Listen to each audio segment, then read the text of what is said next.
और सरकार ने 1932 के खतियान के आधार पर स्थानीय नीति देने के लिए अभी तक मंत्रिमंडल त्रिसदस्यीय उप समिति का गठन नहीं हुआ। सबसे ज्यादा अहित झारखंड राज्य में यहाँ के रहने वाले 55% पिछड़ी जातियों के साथ हुआ है। मोदी 2 महीने के अंदर रिपोर्ट प्राप्त करे और उसके बाद नगर निकाय का चुनाव करे ताकि यहाँ के पिछड़ों का उनका हक और अधिकार बचा रह सके। राज्य की कुर्मी जाति को, गठवार को और तेली जातियों को अनुसूचित जनजाति में शामिल करने के लिए सरकार का आश्वासन आया था कि हम प्रतिवेदन प्राप्त करेंगे और कुर्मी को अनुसूचित जनजाति में शामिल करने के लिए फिर से भारत सरकार को चिट्ठी लिखने का काम करेंगे। बोलिए अध्यक्ष महोदय, निश्चित रूप से अनुपूरक बजट सरकार लाती है और लाने का संवैधानिक अधिकार भी, लेकिन किन परिस्थितियों में आती है इस पर भी सरकार को गौर करना चाहिए। मूल रूप से 3 परिस्थितियां होती है जिसमें सरकार को अनुपूरक बजट लाने का। एक तो बजट में जो प्रावधानित राशि है वो कम पड़ जाए, या जो बजट में प्रावधानित राशि है वो बिल्कुल ही खत्म हो जाए, या कोई नई परियोजना चालू हो। तो महोदय, ये तीनों परिस्थितियों में कोई भी परिस्थिति ऐसी सरकार के पास नहीं है जिसे अनुपूरक बजट लाने की आवश्यकता सरकार को है। हम बात करें महोदय तो निश्चित रूप से जो मूल बजट है वो बहुत भारी भरकम और ऐतिहासिक है। 1,01,101 करोड़ का भारी भरकम मूल बजट है, और अगर हम लोग बात करें तो ये अनुपूरक बजट भी 3,530 करोड़ के लगभग है।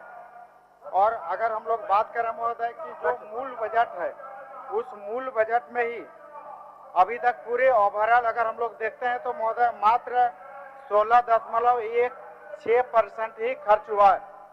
अर्थात अभी भी लगभग मूल बजट का 84% सरकार खर्च नहीं कर पाई है। जो भी विभिन्न विभाग है जिनको भी बजट में राशि उपलब्ध कराया गया है उसमें 16% ही अभी तक खर्च हो पाया, 84% अभी तक बजट में खर्च नहीं हो पाया।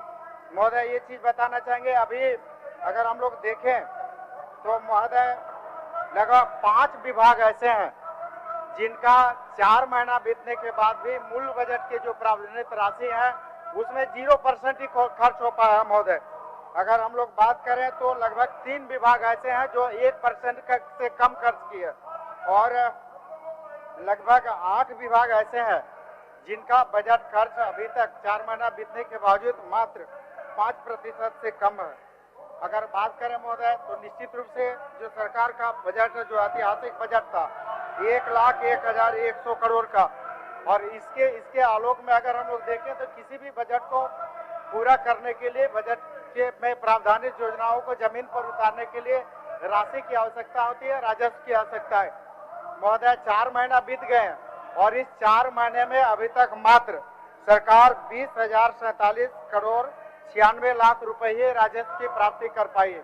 तो निश्चित रूप से जो बजट प्रावधानित राशि है और जो सरकार का राजस्व प्राप्ति का स्रोत है, दोनों में बहुत बड़ा गैप है, और ऐसी स्थिति में फिर से नया अनुपूरक बजट लाने का औचित्य बिल्कुल ही समय से परे है। महोदय, मैं यहाँ पर कुछ बात करना चाहूंगे। महोदय, इसी सदन में सरकार का आश्वासन आया था और मेरे ही अल्पसूचित प्रश्न के आलोक में आया था कि ये सरकार झारखंड राज्य के 3.25 करोड़ लोगों को उनका हक और अधिकार देने के लिए, उनकी अस्मिता की रक्षा के लिए, उनका पहचान स्थापित करने के लिए 1932 के खतियान के आधार पर स्थानीय नीति देने के लिए सरकार का आश्वासन आया था कि हम त्रिसदस्यीय मंत्रिमंडल उप समिति का गठन करेंगे। महोदय, बजट सत्र से लगभग 4 महीने बीत गए और सरकार ने 1932 के खतियान के आधार पर स्थानीय नीति देने के लिए अभी तक मंत्रिमंडल त्रिसदस्यीय उप समिति का गठन नहीं हुआ। महोदय, मैं आग्रह करना चाहूंगा कि सरकार निश्चित रूप से झारखंड राज्य के 3.25 करोड़ जनता को उनकी अस्मिता और पहचान के लिए 1932 के खतियान के आधार पर स्थानीय नीति लागू करे, ये सरकार से मांग है। इसके साथ ही महोदय बताना चाहेंगे, अभी बिहार सरकार ने एक बहुत अच्छा निर्णय लिया। उन्होंने अपने खर्च पर अपने राज्य में रहने वाले विभिन्न जातियों की जनगणना करने का निर्णय लिया। महोदय, निश्चित रूप से जाति गणना आज के परिप्रेक्ष्य में किसी राज्य में रहने वाले लोगों के विभिन्न जातियों की सामाजिक, आर्थिक और शैक्षणिक स्थिति का आकलन उनके आंकड़ा के आधार पर किया जाना अपरिहार्य है। ऐसी स्थिति में महोदय निश्चित रूप से झारखंड सरकार भी बिहार के तर्ज पर जातीय जनगणना कराने का निर्णय लिए, ये सदन के माध्यम से हम सरकार से आग्रह करना चाहेंगे। महोदय, सबसे ज्यादा अहित झारखंड राज्य में यहाँ के रहने वाले 55% पिछड़ी जातियों के साथ हुआ है। महोदय, बताना चाहेंगे कि सुप्रीम कोर्ट के आदेश था कि ट्रिपल टेस्टिंग कराना है, कमीशन का गठन कराना है और 2 महीने के अंदर उनको पंचायत चुनाव में आरक्षण देना था, लेकिन सरकार ने यहाँ के 55% पिछड़ी जातियों का गला घोटी है। निश्चित रूप से 10,000 से ज्यादा पद पंचायत चुनाव में जो पिछड़ी जाति के लिए आरक्षित थे, इन पदों को समाप्त करके सामान्य कर दिया गया है और पंचायत चुनाव में पिछड़ी जातियों को उनका हक और अधिकार मारा गया। सरकार यहाँ की पिछड़ी जातियों का बिल्कुल ही पूरी तरह से पंचायत चुनाव में उनका आरक्षण को समाप्त करके गला घोटने का काम किया।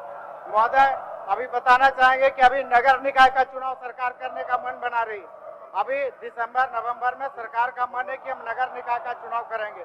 निश्चित रूप से सरकार नगर निकाय का चुनाव कराए, हम लोग स्वागत करते हैं सरकार का, लेकिन उसमें आग्रह होगा कि सुप्रीम कोर्ट कहता है कि आप ट्रिपल टेस्टिंग कराइए और ट्रिपल टेस्टिंग कराने के लिए कमीशन का गठन करिए। निश्चित रूप से हम सदन के माध्यम से सरकार से आग्रह करेंगे। अभी मध्य प्रदेश सरकार ने बहुत अच्छा निर्णय लिया है। मध्य प्रदेश सरकार ने सुप्रीम कोर्ट के निर्णय के आलोक में ट्रिपल टेस्टिंग कराया, कमीशन का गठन कराया, कमीशन का प्रतिवेदन प्राप्त किया और कमीशन का प्रतिवेदन प्राप्त करने के बाद वहां के पिछड़ी जातियों को पंचायत चुनाव में आरक्षण देने का काम किया है। हम सदन के माध्यम से सरकार से आग्रह करेंगे कि निश्चित रूप से झारखंड सरकार भी यहाँ की 55% आदिवासी 55% पिछड़ी जातियों को उनका नगर निकाय चुनाव में हक और अधिकार देने के लिए सुप्रीम कोर्ट के आदेश के आलोक में ट्रिपल टेस्टिंग कराने के लिए कमीशन का गठन करे, 2 महीने के अंदर रिपोर्ट प्राप्त करे और उसके बाद नगर निकाय का चुनाव करे, ताकि यहाँ के पिछड़ों का उनका हक और अधिकार बचा रह सके। इसी तरह से महोदय, हम आग्रह करना चाहेंगे झारखंड राज्य पिछड़ा वर्ग आयोग की अनुशंसा की ओर हम ध्यानाकृष्ट कराना चाहेंगे। झारखंड राज्य पिछड़ा वर्ग आयोग का अनुशंसा है कि यहाँ की पिछड़ी जातियों को 36 से लेके 50% तक का आरक्षण दिया जाए। महोदय, राज्य पिछड़ा वर्ग आयोग एक संवैधानिक आयोग है और संवैधानिक आयोग की अनुशंसा के आलोक में निश्चित रूप से झारखंड सरकार यहाँ की पिछड़ी जातियों को सरकारी नौकरी में और शैक्षणिक संस्थानों में आरक्षण देने का काम करे। ये सदन के माध्यम से सरकार से महोदय आग्रह। एक मिनट लंबोदर बाबू, क्या बोलना चाह रहे हैं? अध्यक्ष महोदय, बोलिए। जिनको आज निलंबित किया गया महोदय, बेकसूर किया गया, इससे हम लोग पिछले विधानसभा में भी सदस्य रहे महोदय, और जो विपक्ष का आचरण है मैं उस पर चर्चा नहीं करना चाहता। किस प्रकार कुर्सियां फेंकी गई अध्यक्ष के ऊपर, जूते चप्पल फेंके गए, कैसे माइक फेंका गया, अध्यक्ष का जान बचा महोदय।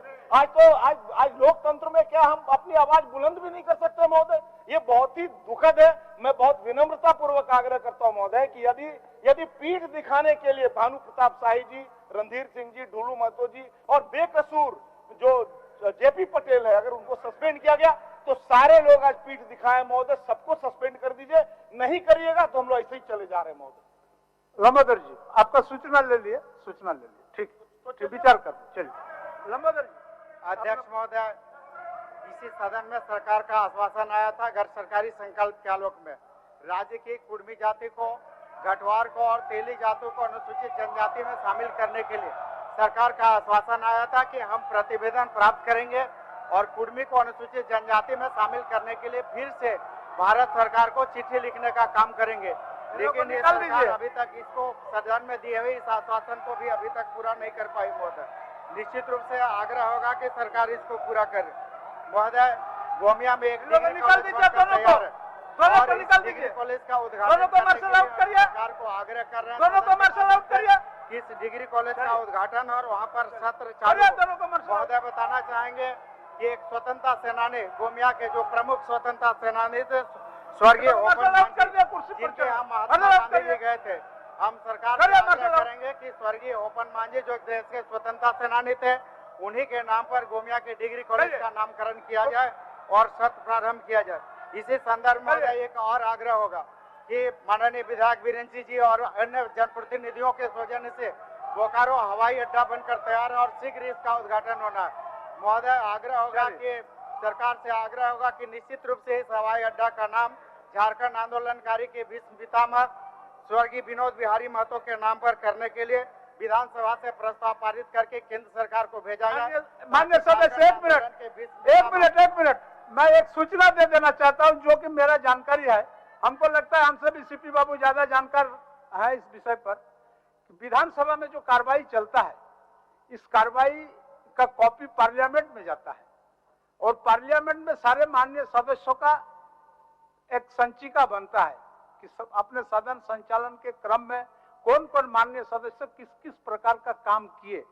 इसका पार्लियामेंट में भी इसका होता है, इस विषय पर चर्चा होता है, उनका जो रिकॉर्ड है वहां पर रिकॉर्ड बनता है। इसलिए आपसे आग्रह है कि यहाँ का कार्रवाई का वहां जाएगा, यहाँ का जो रिकॉर्ड होगा, हम नहीं समझते हैं कि कोई भी माननीय सदस्य के लिए अच्छा होगा। चूंकि ये मेरा जानकारी में था इसलिए इसका सूचना मैंने दे दिया, इसको अदरवाइज नहीं लीजिए। चलिए लंबोदर बाबू, चलिए।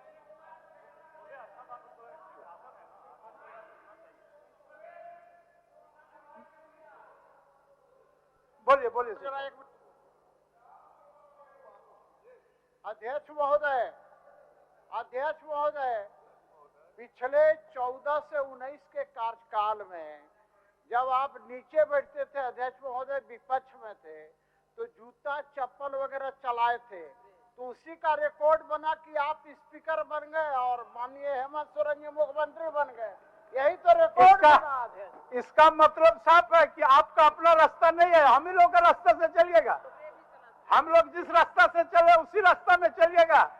चलिए चलिए लंबोदर बाबू बोलिए। ठीक है बेटी, लंबोदर बाबू भी चला। अब सर्च करिए लंबोदर बाबू। चलिए चलिए लंबोदर बाबू। अध्यक्ष महोदय, चलिए। निश्चित रूप से अभी हम लोग बजट ये मैं देख रहे थे महोदय, कोऑपरेटिव का एक्सपेंडिचर 0% है।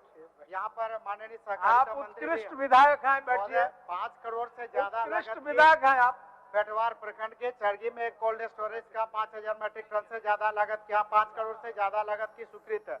और महोदय 2 साल से ये कोल्ड स्टोरेज का कार्य शिलान्यास का इंतजार कर रहा है। सदन में माननीय मंत्री सहकारिता भी है, उनसे आग्रह है कि सत्र के बाद 5 करोड़ लागत से जो कोल्ड स्टोरेज 5000 मैट्रिक टन का है, इसको कम से कम शिलान्यास करके कार्य प्रारंभ कर दें। क्योंकि 2 वर्ष पूर्व इसका टेंडर हो चुका है, 2 वर्ष से ये काम लंबित है। इसलिए माननीय मंत्री जी बादल जी से आग्रह होगा सदन के माध्यम से कि निश्चित रूप से सत्र के बाद इसको 5000 मैट्रिक टन जो पटवार में कोल्ड स्टोरेज बनना है उसका शुभारंभ कर दें, ये आग्रह होगा महोदय। अरे जिन आसन से जो आदेश हो गया उसका अनुपालन करो, जो आसन से आदेश हो गया उसका अनुपालन करो। चलो चलिए बोलिए, आप बोलिए। अध्यक्ष महोदय, निश्चित रूप से राज्य के लिए एक सुखद विषय था कि बोकारो में एक मेडिकल कॉलेज एंड हॉस्पिटल बनना था, जिसके लिए जमीन का एनओसी सेल ने दे दिया है और बीसीसीएल निश्चित रूप से बीसीसीएल भी फंडिंग करने के लिए तैयार है। लेकिन सरकार की इच्छा शक्ति का सिर्फ अभाव है। निश्चित रूप से सरकार इसको संज्ञान में ले और बोकारो में जो मेडिकल कॉलेज एंड हॉस्पिटल बनना था उस दिशा में सरकार निश्चित रूप से प्रयास करे। महोदय, हो गया। सदन में ये विषय आया था कि बेरमो अनुमंडल जो टेनुघाट में जिसका मुख्यालय है, हो गया जिला के रूप में परिणत करने का सदन में भी आया था गैर सरकारी संकल्प के माध्यम से। इसके साथ ही चतरोचट्टी, खराचातर और मोहाटाड़ जो बोकारो जिला के अंतर्गत इन तीनों को प्रखंड बनाने का गैर सरकारी संकल्प के माध्यम से आया था और सरकार का था कि हम उपायुक्त का प्रतिवेदन आयुक्त के से मंगाकर निश्चित रूप से इस पर गौर करेंगे। लगभग 1 साल महोदय बीत गया, इसके बाद भी सरकार इस पर विचार नहीं की है।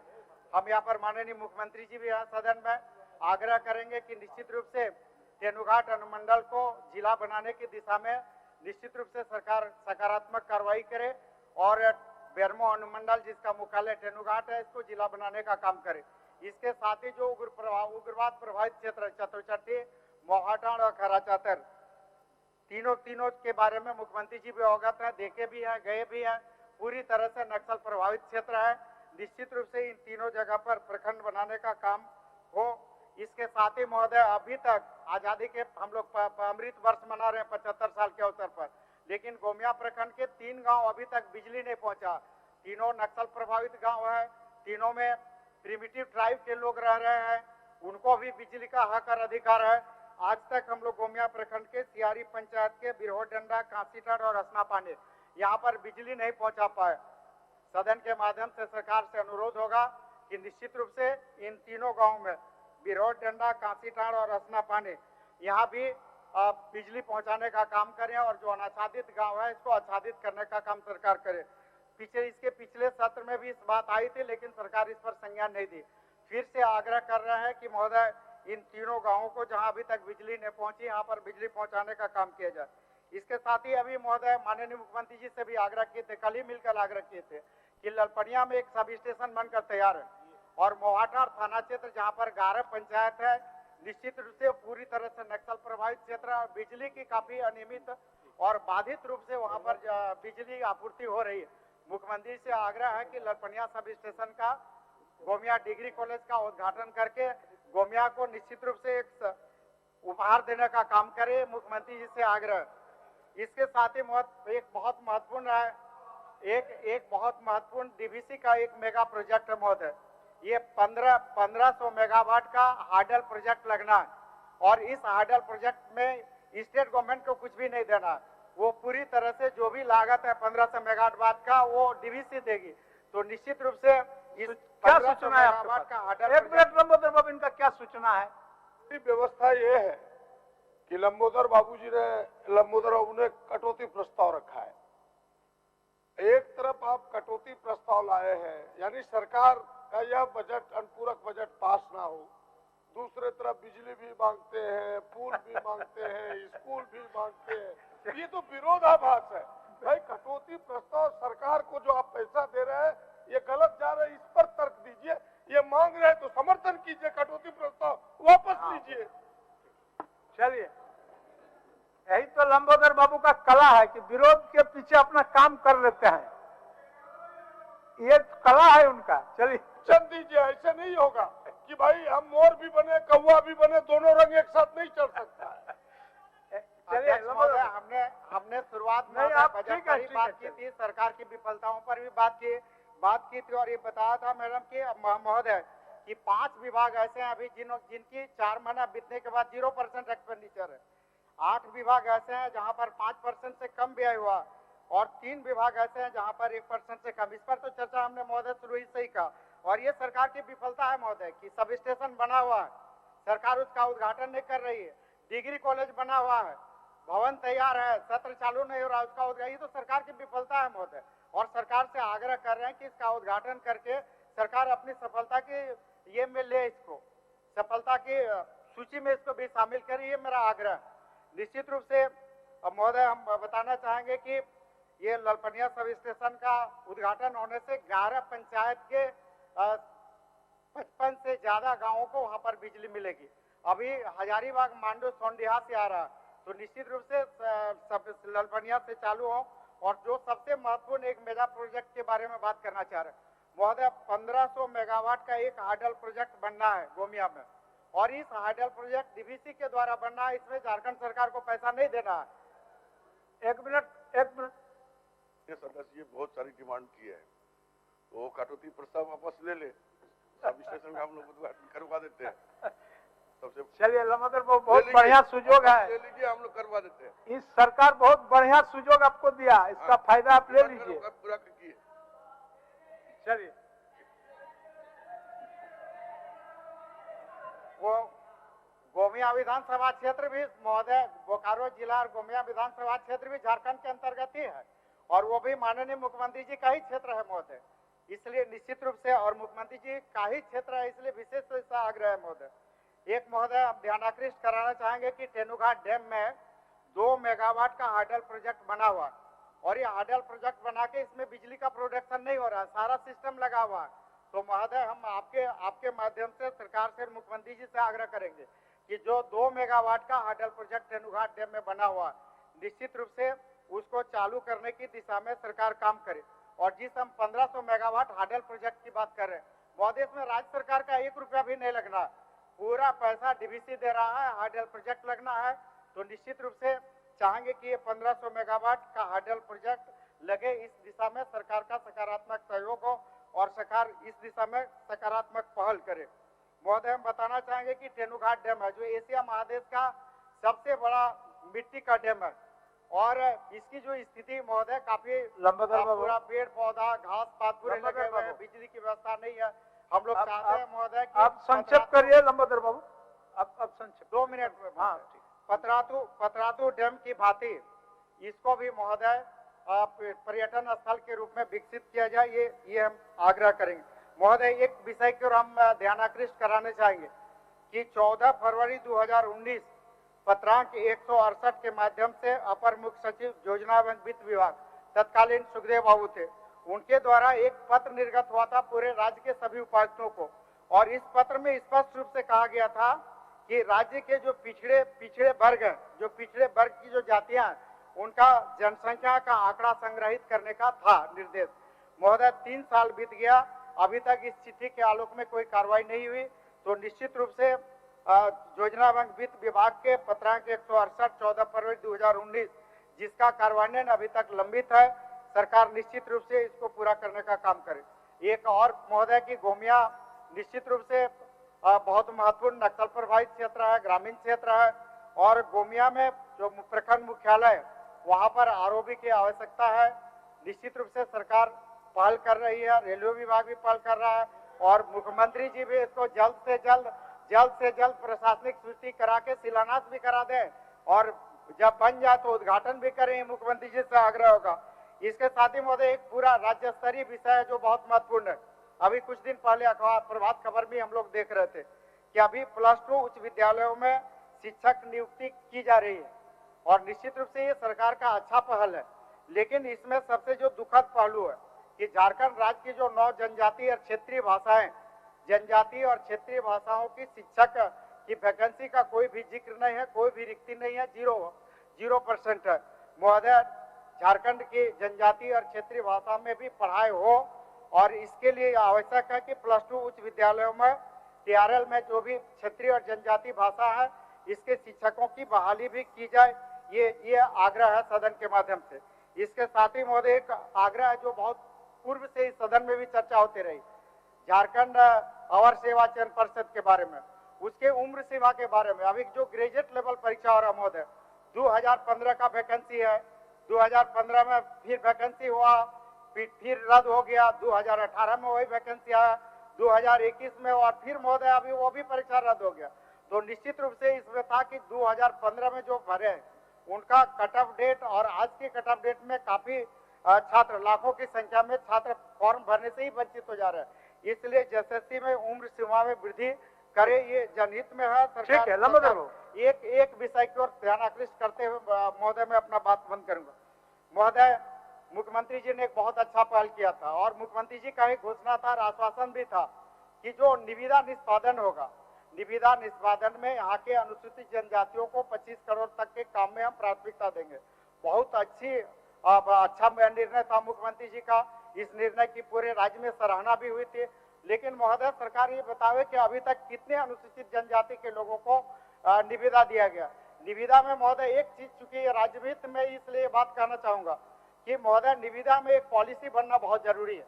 अभी जितने भी तकनीकी विभाग है सब अपने हिसाब से कर रहे हैं, किसी में अनलिमिटेड विलो है, तो किसी में शेड्यूल रेट पर है, तो किसी में 10% 9.9% एवब में टेंडर दिया जा रहा है। अगर हम पूरे राज्य की बात करें, क्योंकि मुख्यमंत्री जी भी है, पूरा सदन है, सारे लोग हैं, तो महोदय अभी एवब टेंडर देने से पूरे राज्य में 2000 करोड़ से ज्यादा राशि का भुगतान संवेदकों को काम से पहले मिल रहा। तो महोदय कहीं न कहीं एक पॉलिसी होनी चाहिए कि अगर हम लोग अनलिमिटेड करते हैं बिलो तो ठीक है, अनलिमिटेड बिलो में जो काम लेगा सरकार के राजस्व की बचत हो, सरकार को राजस्व की बचत होगी। निश्चित रूप से अगर हम शेड्यूल में ही देते हैं तब भी, और समय निर्धारित किया जाए। अभी महोदय एक आग्रह महोदय, समय निर्धारित जरूरी है। मेरे यहाँ 100 करोड़ से ज्यादा का टेंडर PMGSY के तहत हुआ, लेकिन महोदय नवंबर दिसंबर का टेंडर है और अभी अगस्त आ गया और आज तक टेंडर का निष्पादन नहीं हो रहा। महोदय